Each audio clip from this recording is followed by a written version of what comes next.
There is a particular kind of silence that arrives in a person's life without warning. It is not the silence of an empty room. It is the silence of someone who used to fill every room they entered, and one day simply stopped. The friends notice it first, then the family. Then, eventually, no one notices at all, because the person has become so quiet that their absence has folded itself neatly into the background of everyone else's busy life. If you are watching this, some part of you already knows this silence. You have felt yourself pulling away from conversations that once excited you. You have caught yourself dreading the very gatherings you used to crave. And the cruelest part is that nobody warned you this would happen. They told you that growth would make you more connected, more loved, more surrounded. Nobody told you that the people who wake up are often the ones who end up most alone. I want to tell you something that took me years to understand, and that Carl Jung understood a century before any of us were born. The withdrawal you are feeling is not a malfunction. It is not depression dressed up as wisdom, and it is not the bitterness of someone who failed at belonging. It is something far older and far more sacred than that. What you are experiencing is the quiet vanishing of a soul that has outgrown the room it was raised in. And tonight, I am going to show you exactly why it happens, what it means, and what waits for you on the other side of the silence. For most of your life, you were taught a single, unquestioned rule: that a good life is a connected life, that the measure of a person is how many people surround them, how full their calendar is, how loud the room becomes when they walk in. This is the social lie, and it is so deeply woven into us that we never think to examine it. We assume that loneliness is always a wound, that solitude is always a symptom, and that anyone who pulls away from the crowd must be running from something broken inside themselves. But Jung saw it differently. He understood that there comes a point in the development of certain people where the crowd stops being nourishment and starts becoming noise. The conversations that once felt like connection begin to feel like a slow leak in the soul. You leave a gathering not energized, but emptied, as though you handed out pieces of yourself to people who did not even notice they were holding them. And you start to wonder if something is wrong with you, because everyone else seems perfectly content to keep filling their hours with the very things that now exhaust you. Nothing is wrong with you. What is happening is that your psyche has begun to demand something the crowd can never give it. The world outside has grown louder, more frantic, more saturated with opinions, shouted by people who have never once turned inward to question their own. And a consciousness that has begun to wake up cannot survive long in that noise. It has to retreat, not out of hatred for people, but out of a desperate, instinctive need to hear itself think again. This is what Jung called the necessary introversion of the maturing soul. There is a season in psychological development where the energy that once flowed outward, toward people, toward approval, toward belonging, reverses its direction and begins to flow inward. It is not a choice you make with your conscious mind. It is a tide that pulls at you, whether you want it or not. And when it comes, the people around you will not understand it. They will call you distant. They will call you cold. They will ask what happened to the person you used to be. And you will not have the language to explain that the person they miss was a performance. And the silence they fear is the first honest thing you have done in years. Consider what it actually means to wake up. To become conscious is to suddenly see the machinery beneath everything.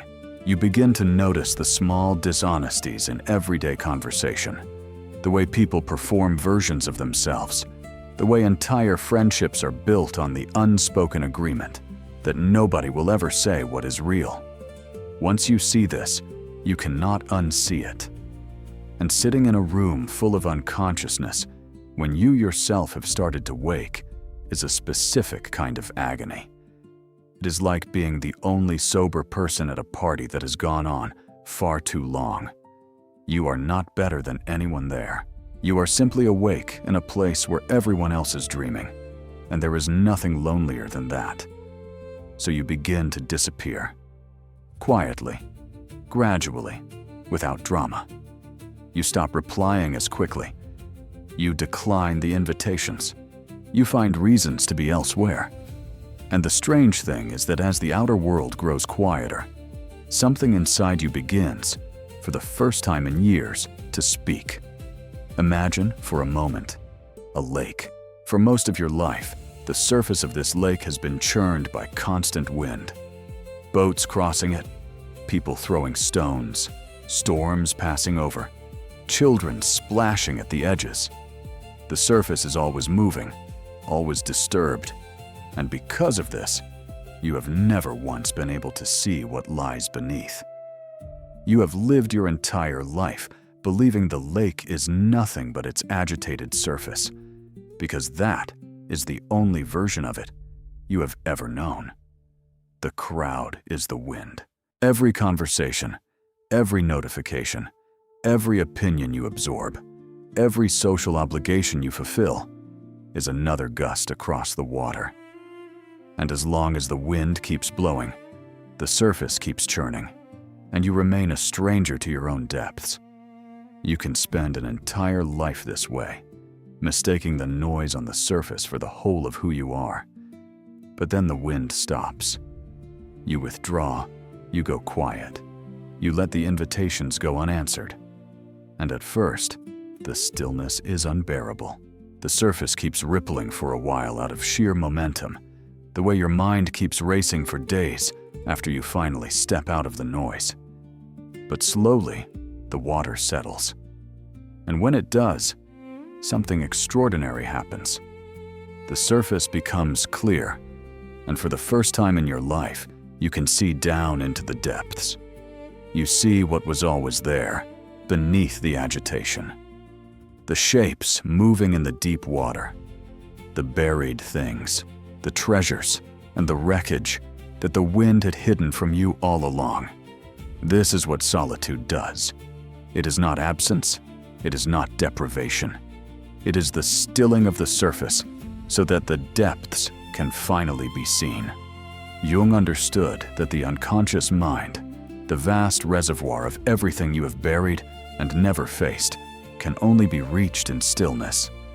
The wind has to stop. The crowd has to fall away. And this is precisely why the awakened person vanishes. Not because they have stopped loving people, but because they have finally heard the call to descend into water they have been avoiding their entire life. And here is what almost no one tells you about that descent. It is not peaceful, at least not at first. When the surface clears, you do not only see treasure, you see the wreckage too. You see the parts of yourself you spent decades drowning out with noise, the unlived life, the choices you made out of fear, the person you could have been but were too frightened to become. The crowd, in a strange way, was a mercy. It kept the wind blowing so you would never have to look. And now that you have stilled it, everything you avoided is staring back at you from the bottom of the lake. The neurological reality beneath this is real and worth understanding. The human brain has a mode. It slips into the moment. External demands fall away, a network that activates in stillness and turns the mind inward upon itself. In the constant stimulation of social life, this inward-turning system is suppressed, drowned beneath the endless processing of other people's faces, words, and expectations. We are wired to manage the tribe, and managing the tribe consumes nearly everything we have. Only when we withdraw does the deeper machinery of self-reflection finally switch on. This is not mysticism. This is the architecture of the mind itself, demanding the very solitude that the modern world has taught us to fear. The vanishing is the brain finally being allowed to do the one thing the crowd never let it do: turn around and look at itself. Nobody prepares you for how dark the middle of this gets. We talk about awakening as though it were a single bright moment, a sudden clarity, a door swinging open into light. But the truth that Jung knew, and that the ancient traditions knew long before him, is that the real transformation happens in the dark. There is a stretch in the middle of every genuine awakening that feels exactly like dying. And almost everyone, when they reach it, assumes they have done something terribly wrong. You will reach a point in your withdrawal where the old life no longer fits and the new life has not yet arrived. You have let go of the friendships that drained you, the version of yourself that performed for approval, the busy social calendar that used to make you feel alive. But nothing has come to replace them. You are standing in an empty room you built yourself, and the silence you fought so hard for has become deafening. This is the part nobody warns you about. The gap, the crossing, the long, formless stretch where you are no longer who you were, but not yet who you are becoming. In this place, doubt becomes a constant companion. You will ask yourself whether you have made a terrible mistake. You will wonder whether the people who called you cold were right all along. You will lie awake feeling the full weight of your aloneness, and the temptation to run back to the noise will be almost overwhelming. Just one message, just one night out, just one return to the comfortable unconsciousness you left behind. Anything to escape the unbearable nakedness of being alone with yourself. And this is exactly where most people turn back. They cannot tolerate the emptiness, so they refill it. They flood the silence with new distractions, new relationships, new noise, and they spend the rest of their lives telling themselves they tried solitude once and found nothing there. But they didn't find nothing. They found the threshold, and they could not bear to cross it. The emptiness was not a sign that the journey had failed. The emptiness was the journey. It was the necessary void that had to be passed through before anything new could be born. Jung had a way of describing this that has never left me. He spoke of the confrontation with the shadow, the meeting with everything in ourselves we have refused to see. And he warned that this meeting is not gentle. When you finally fall silent, when you finally still the lake, the first things to rise from the depths are not your gifts, but your demons. The resentment you never admitted, the fear that has run your life from behind a curtain, the grief you packaged away decades ago and never opened. The crowd kept all of this submerged. Solitude releases it. And for a time, it can feel as though you have made yourself worse, as though awakening has only handed you more pain. But this is the alchemy of it. The darkness you are passing through is not punishment. It is incubation. Think of a seed buried in soil, sealed in total darkness, dissolving its own outer shell before anything green can rise. From the outside, it looks like the seed is rotting. From the inside, it is becoming. The vanishing person, in the depth of their isolation, looks to the world like someone who is losing themselves. But within that darkness, something is gathering, something is reassembling, something is being born that could never have survived in the light of the crowd. You are not falling apart. You are composting the false self so that the real one has somewhere to grow. What makes this stretch so difficult is that no one can accompany you through it. This is the cruelest and most essential truth of the crossing. The descent is taken alone because the very thing you are shedding is your dependence on others to tell you who you are. If someone could walk you through it, you would simply transfer your need for the crowd onto them, and the work would not be done. The aloneness is not incidental to the transformation. It is the mechanism of it. You have to stand in the dark by yourself, with no hand to hold, until you discover the one thing that was always meant to hold you. The self you abandoned long ago in order to be loved by people who only ever knew your mask. And then, Slowly, the laws of your reality begin to change. Not all at once. There is no single morning when you wake transformed. But there comes a point in the crossing where the panic begins to quiet, where the silence stops feeling like a wound and starts feeling like a home, and where you realize that something fundamental in you has shifted. You begin to operate by a different set of rules than the ones the crowd lives by, and these new laws, once you learn them, will never leave you. The first law is this: your energy is no longer for sale. Before the vanishing, your inner state was at the mercy of everyone around you. A cold reply could ruin your afternoon. A look of disapproval could haunt you for days. You lived with your emotional center located outside of yourself, in the hands of people who did not even know they were holding it. But something happens in the solitude. You take that center back. You relocate the seat of your worth from the outside world into your own chest. And once it lives there, it cannot be touched by every passing wind. People will still try to provoke you, to pull you back into reaction, to test whether they can still move you. And you will find, to your own quiet astonishment, that they cannot. You have become unreadable, and the unreadable person is, in a way the crowd can never understand, untouchable. The second law is the law of the closed loop. When you stop reacting, when you stop explaining yourself, when you stop performing your reasons for everyone who demands them, you become a mystery that the unconscious mind cannot resolve. The people who once controlled you through your need for their approval suddenly find that the lever no longer works. They cannot read you, and what they cannot read, they cannot manipulate. This is not coldness, it is sovereignty.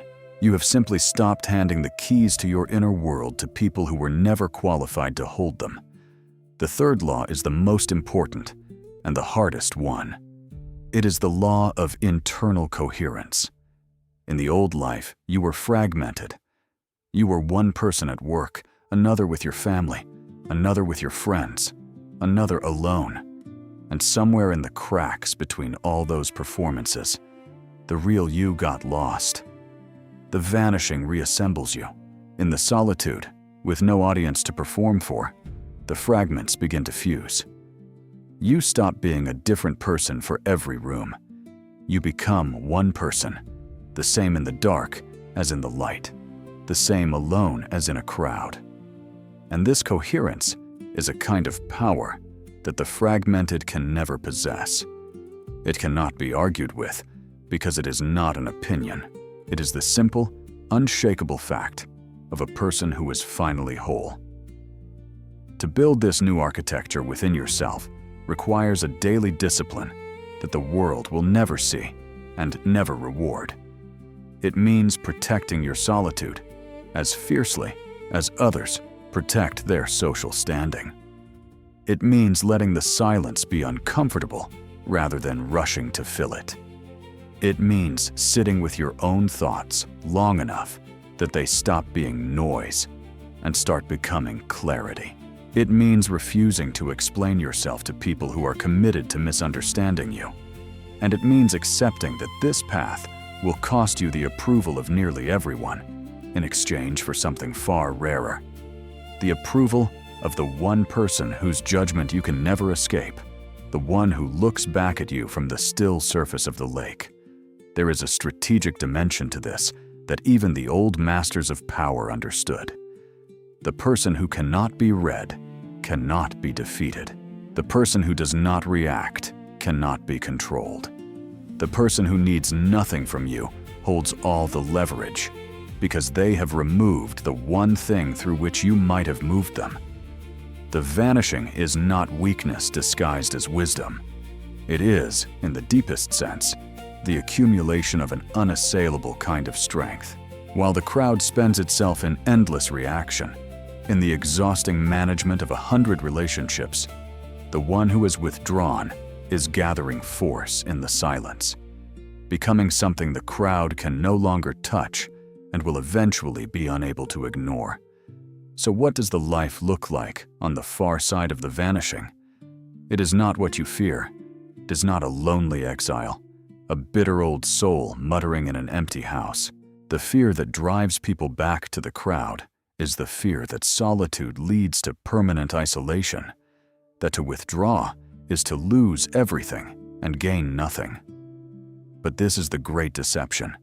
What waits on the other side is not less connection. It is connection of a kind you did not know was possible. When you return, and you do return, you return as someone whole.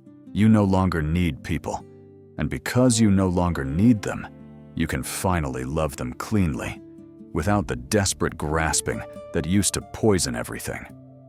The relationships that survive the vanishing are different in kind. They are no longer agreements to perform for one another. They are meetings between two people who have each done the work of becoming real. You will have fewer of them, far fewer, but each one will be worth more than the 100 shallow connections you traded away. The crowd disappears, but in its place arrives something the crowd could never offer. The rare electric recognition of meeting another soul who is also awake. And you carry yourself differently in the world. There is a stillness in the person who has crossed the void, a quality that others feel even if they cannot name it. People are drawn to it precisely because it asks nothing of them. You stop chasing, and you find that things begin, strangely, to come toward you. You stop performing, and people begin to trust you in a way they never trusted the performer. The sovereignty you built in solitude becomes a kind of gravity. You no longer need the room to turn toward you, and for that exact reason, it does. The unshakable coherence you forged in the dark becomes the foundation of everything you do afterward. Decisions that used to torment you become simple, because you are no longer trying to satisfy a committee of other people's opinions living in your head. You know what is yours and what is not. You know what you will tolerate and what you will not. You move through the world with a quiet certainty that does not need to announce itself, because it is not performing for anyone. This is what Jung meant by individuation, the long, difficult process of becoming the specific person you were always meant to be, no longer a fragment of the collective, but a whole and indivisible self. The vanishing, then, was never an ending. It was a passage. You went into the silence as a person made of borrowed pieces, assembled from everyone else's expectations, and you came out as someone undeniably your own. The people who watched you disappear assumed they had lost you. What they could not see was that you had to lose yourself in their eyes in order to finally find yourself in your own. And the strange grace of it is that the version of you who returns is far more capable of love, of presence, of genuine connection than the exhausted performer who vanished ever could have been. In the end, the silent vanishing is not a tragedy. It is the most honest thing a soul can do. We are taught to fear solitude as though it were a kind of death, and in a way, it is. But it is the death of the false self, the necessary dying that has to happen before anything real can live. The people who pull away from the world are not running from life. They are refusing to keep living a counterfeit of it. And in the silence they choose, in the depths they finally dare to face. They are doing the most courageous work a human being can do. They are becoming whole in a world that profits from their fragmentation. If you are in the middle of your own vanishing right now, I want you to understand something. The loneliness you feel is not a sign that you have failed. It is a sign that you have finally begun. The discomfort is the labor of being born into yourself. And on the other side of it waits a version of you that no crowd could ever have given you, and that no crowd can ever take away. So let them think you have disappeared. Let them call you distant, cold, lost. They are measuring you by a map that was never yours to follow. You are not vanishing. You are returning. You are coming home to the one place you were always meant to live and could never reach until the wind finally stopped and the surface of the water went still. If this reached something in you, if you recognized your own silence somewhere in these words, leave a single word in the comments below. Home. Let me know you are out there, awake in the quiet, walking your own way back to yourself.